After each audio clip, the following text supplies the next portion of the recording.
Halo semeton, kembali lagi bersama Beli Putu di sini. Kali ini Beli Putu akan menceritakan sebuah film yang dimana film ini merupakan lanjutan dari film The Outlaws yang berjudul The Roundup, rilis pada tahun 2022.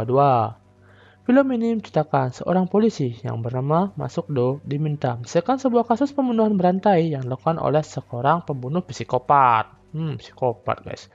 Nah, ingin tahu ceritanya? Sebelum itu, jangan lupa untuk di-like, komen, dan subscribe channel ini. Nah, dan tanpa banyak bacot dan cincong lagi, mari kita review. Oke, let's go!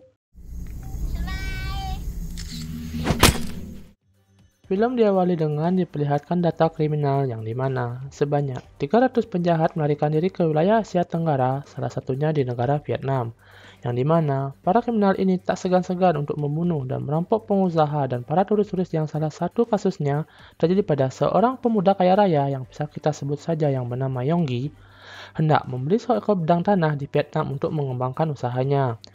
Akan tetapi, orang yang dia percaya sebagai pemilik tanah itu adalah seorang pembunuh psikopat yang bernama Kang Hai Sang. Ya, kita panggil saja Kang Hai. Yang dimana dengan sikap lalu menculik si Yonggi ini untuk dimintai tebusan kepada ayahnya yang merupakan sebuah orang pengusaha kaya raya di Korea Selatan. 너 돈 많다며. 에? 너 납치된 거야. Scene berlanjut, terjadi aksi teror yang disebabkan oleh orang gila yang sempat melarikan diri dari rumah sakit jiwa yang dengan sebilah pisau menyandera dua orang wanita sehingga menyebabkan para polisi tempat tidak berdaya untuk menghentikannya. Selang beberapa saat, datanglah pahlawan kita yaitu Masukdo yang memilih masuk lewat pintu belakang, akan tetapi aksinya untuk masuk secara diam-diam itu gagal karena dirinya kekar itu tak sengaja menyengorak di sampingnya.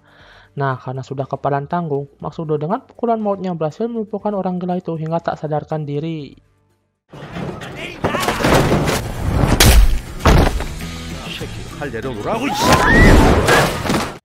Keesokan paginya, Maksudo dipanggil oleh sang kapten yang bernama Kapten Jeon yang ternyata kantor pusat memerintahkan mereka berdua untuk pergi ke Vietnam untuk menjemput seorang kriminal Korea Selatan yang bernama Jong Hon.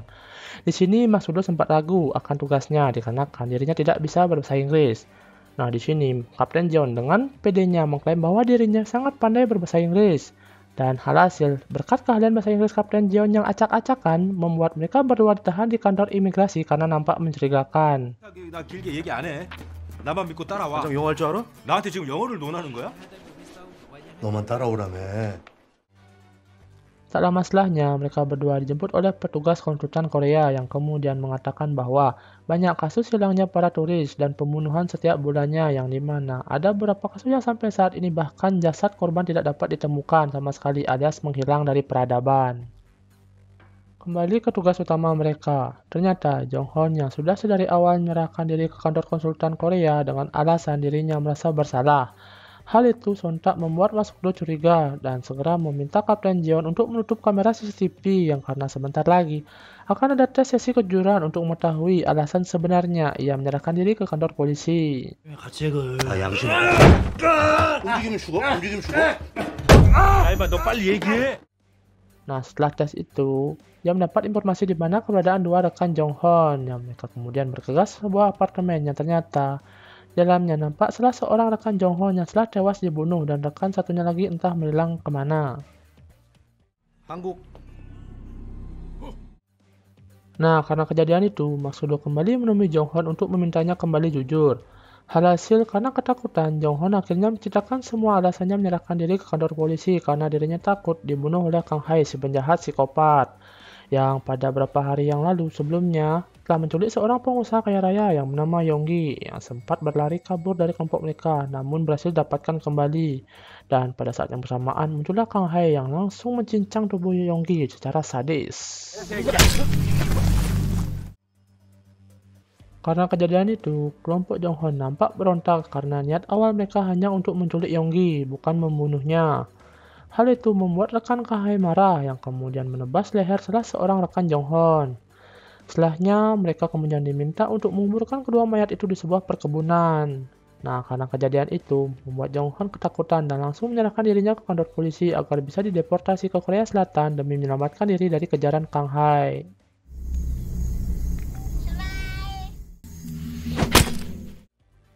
Masukdo dan Kapten Jeon akhirnya memutuskan untuk mendalami kasus pembunuhan yang terjadi pada warga negara mereka lebih dalam. Masukdo juga menelepon Sarah, seorang rekannya di Korea Selatan, untuk mencari tahu informasi terkait korban yang bernama Yonggi.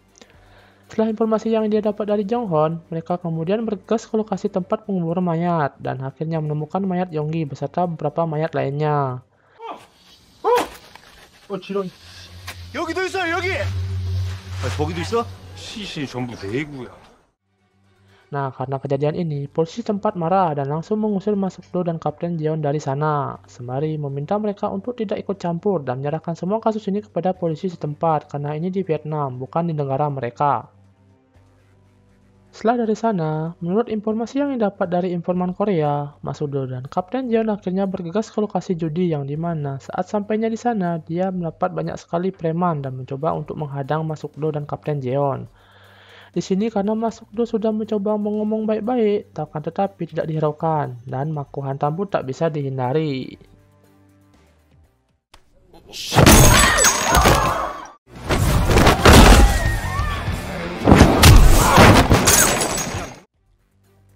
Orang yang dicari akhirnya muncul dan keluar dari persembunyiannya, dan langsung menodongkan pistol ke arah Masukdo. Akan tetapi dengan santainya Masukdo berhasil merebut pistol itu. Karena ketakutan, orang itu akhirnya memberitahu Masukdo di mana lokasi keberadaan Kang Hae saat ini. 움직이지 말라고 확 죽여버려. 그래서 강 회장이 찾았어?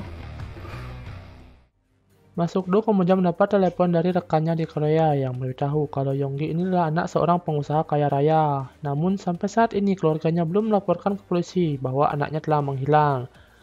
Nah, karena kejadian itu, Masukdo berasumsi kalau ayah Yonggi akan mengirim pembunuh bayaran untuk membunuh Kang Hae. Dan ternyata benar saja, di tempat Kang Hae sudah ada beberapa pembunuh bayaran yang coba membunuh Kang Hae dan rekannya.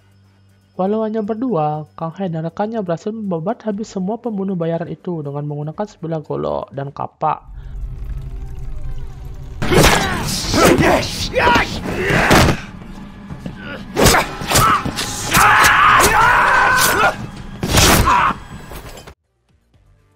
Akibat dari serangan itu membuat Kang Hae marah besar dan langsung mengancam ayah Yonggi bahwa dirinya akan pergi ke Korea Selatan untuk membalas dendam.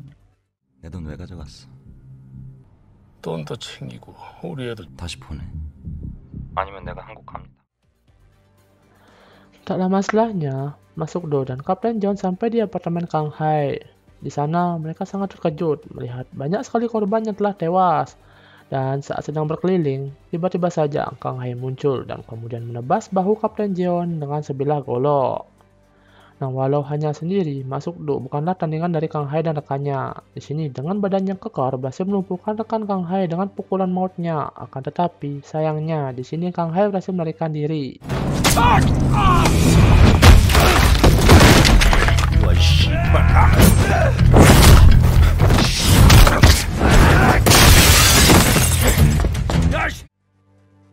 Akibat dari masalah itu, mereka akhirnya akan dideportasi dari Vietnam atas keributan yang telah mereka lakukan.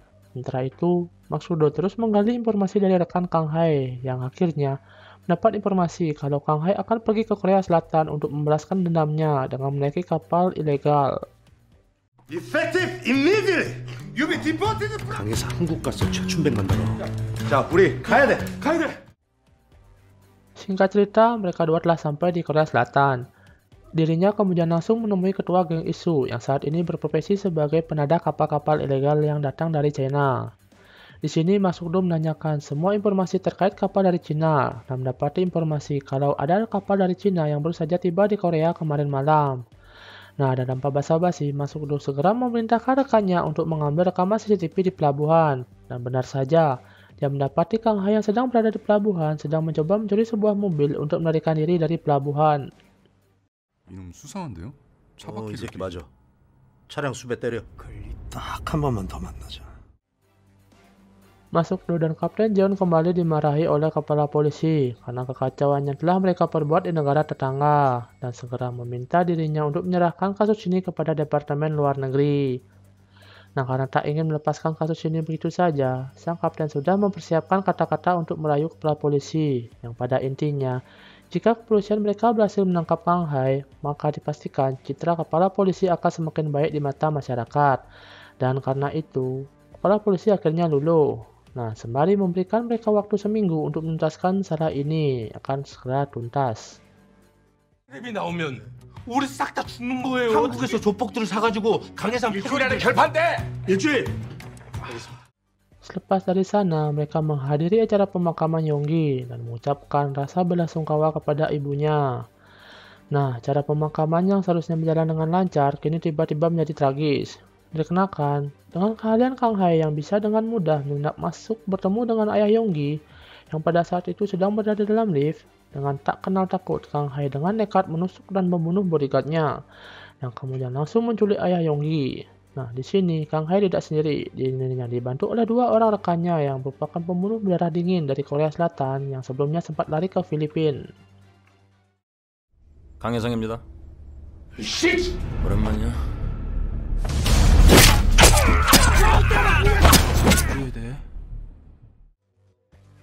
Alhasil, ayah Yonggi pun akhirnya disiksa dan dipotong jempolnya sebagai video permintaan uang tebusan sebesar $2 juta agar segera transfer ke rekeningnya.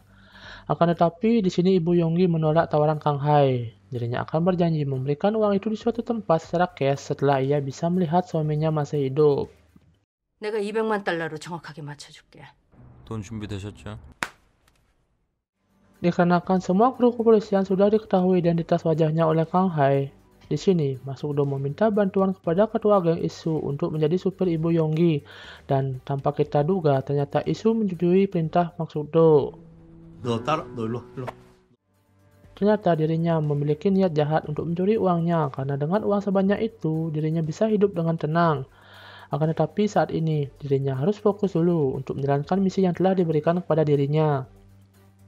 Di sisi lain, Masukdo juga menyiapkan beberapa rencana jika terjadi beberapa hal yang tidak diinginkan. Dirinya mulai mengutus beberapa rekannya untuk mengikuti dari belakang kemanapun mobil ibu Yonggi pergi. Dan dirinya juga mengutus salah satu rekannya untuk mencari lokasi di mana sekiranya ayah Yonggi itu sedang disekap. 야, 최대한 빨리 최춘백 찾아야 돼. 예, 최춘백 납치됐었던 에쿠스 찾았습니다. 봉서가 주변 차들 잘 봐. 이걸 다 언제 다 뒤지노? Ternyata di sini Kang Hai juga memerintahkan 2 teman rekannya untuk mengikuti mobil ibu Yonggi dari belakang, yang dimana mereka diminta untuk segera merebut uang tebusan yang sedang dia bawa di tengah jalan sembari mendengarkan perintah arahan dari Kang Hai melalui telepon. 일단 유턴. 지가 두목인 줄 알아. 이씨. 도착했어. Tak selang berapa lama, rekan Masukdo akhirnya berhasil menemukan tempat ayah Yonggi disekap yang berada di sebuah gudang tua. Namun, Kang Hai tiba-tiba datang dan langsung menusuknya. Nah, karena merasa panik, Kang Hai pun memutuskan untuk segera kabur dari tempat tersebut dan meminta kedua rekannya untuk segera mundur. Dikarenakan rencana mereka semua sudah gagal. Nah, yang sayangnya, kedua rekannya malah mengira Kang Hai berkhianat yang berniat mengambil semua uang itu sendirian lalu pergi kabur, meninggalkan mereka. 뺏기스냐? 일단 접어. 경찰 떴어. 같은 씨발 새끼야. Setelah Masukdo mendapat informasi kalau ayah Yonggi sudah selamat, dirinya dan para polisi mulai menjalankan aksinya untuk menyekap semua kawanan penjahat yang sudah sedari tadi mereka ikuti. Masukdo memerintahkan Isu untuk terus mengemudikan mobilnya. Namun, rekan Kang Hai yang sudah tidak sabar ingin segera mendapatkan uang itu malah terus mengejar mobil ibu Yonggi sampai ke parkiran mall.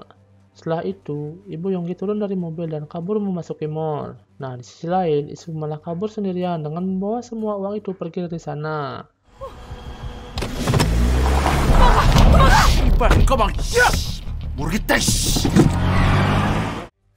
Kedua rekan Kang Hai itu mulai berpencar, satu mengejar ibu Yonggi ke dalam mall dan satu lagi berada di parkiran untuk mengejar Isu.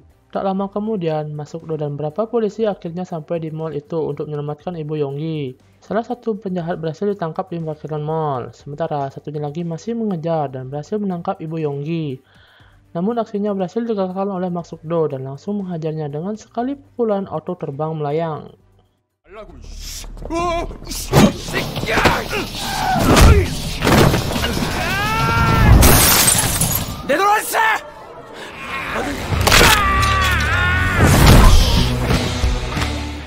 Kembali ke Isu yang sempat berhasil dijegat oleh Kang Hai, namun bisa dikatakan dengan hoki setahun yang dipakai sekali, dirinya berhasil masuk ke dalam taksi untuk melarikan diri dari Kang Hai. Nah, dirinya pun kemudian pergi ke pelabuhan sembari menelepon si mata satu untuk menyiapkan kursi penumpang kapal ilegal yang akan ia gunakan untuk kabur membawa uang itu semua. 중국 가는 배 좀 구해달라. 또 돈을 좀 더 내면 몰라도 따따블에 따블로 줄게 이 개새. Tak selang berapa lama, ternyata yang menyebut isu di pelabuhan bukanlah si kapten mata satu, melainkan yang menyebut dirinya adalah Kang Hai yang bermaksud untuk mengambil kembali uangnya. Di sini karena isu ketakutan, dia akhirnya pergi berlari tanpa perlawanan, membiarkan Kang Hai mengambil semua uang yang sempat dia bawa tadi. 새끼 운 좋은 줄 알라 이 씨발. Kang Hai pun pergi mendaki bus yang ternyata Isu sedari tadi terus mengawasi gerak-gerik Kang Hai dan memberitahu Mak Sukdo di mana rute yang akan dilalui bus tersebut, sehingga dengan mudahnya bis itu akhirnya diberhentikan sembari menyuruh semua penumpang untuk segera turun dari bis tersebut karena akan terjadi aksi baku hantam di dalamnya. Pertarungan antara Mak Sukdo dengan Kang Hai akhirnya terjadi. Di sini Mak Sukdo yang hanya berbekalan tinjuan maut penepuk bumi walau sempat terkena tebasan parang Kang Hai. Namun dirinya tetap tak gentar memukul dan membanting Kang Hai hingga terpental keluar dari bis. Nah, dengan pukulan mautnya berhasil membuat Kang Hai pingsan tak sadarkan diri. 배 눌러. 느리게 줄게.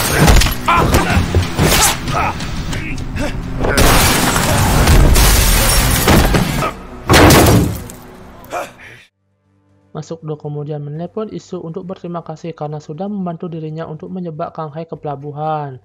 Isu yang merasa dirinya mesti senang atau sedih dikarenakan dirinya gagal menjadi orang kaya mendadak. Dan misi ini akhirnya selesai ditutup oleh Kapten Jeon yang akhirnya mentraktir semua rekannya untuk minum bersama. Nah, jadi itu dia keseluruhan cerita dari film The Round Up. Semoga kalian semua terhibur dan sampai jumpa di alur cerita lainnya. See you!